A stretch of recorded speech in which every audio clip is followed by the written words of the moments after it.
منكم كافر ومنكم مؤمن والله بما تعملون بصير خلق السماوات والأرض بالحق وصوركم فأحسن صوركم وإليه المصير يعلم ما في السماوات والأرض ويعلم ما تسرون وما تعلنون والله عليم بذات الصدور ألم يأتكم نبأ الذين كفروا من قبل فذاقوا وبال أمرهم ولهم عذاب أليم ذلك بأنه كانت تأتيهم رسلهم بالبينات فقالوا أبشر يهدوننا فكفروا وتولوا واستغنى الله والله غني حميد زعم الذين كفروا أن لن يبعثوا قل بلى وربي لتبعثن ثم لتنبؤن بما عملتم وذلك على الله يسير فآمنوا بالله ورسوله والنور الذي أنزلنا والله بما تعملون خبير يوم يجمعكم ليوم الجمع ذلك يوم التغابن ومن يؤمن بالله ويعمل صالحا يكفر عنه سيئاته ويدخله جنات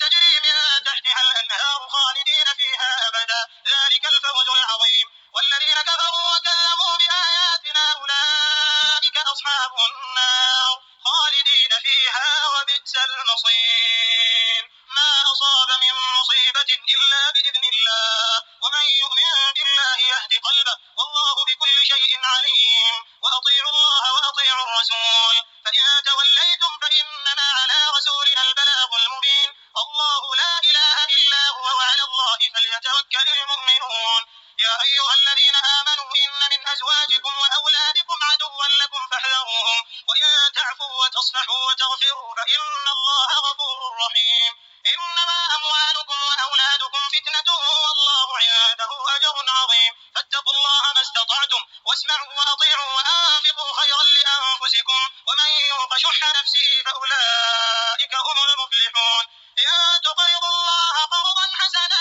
يضاعفه لكم ويغفر لكم والله شكور حليم عالم الغيب والشهادة العزيز الحكيم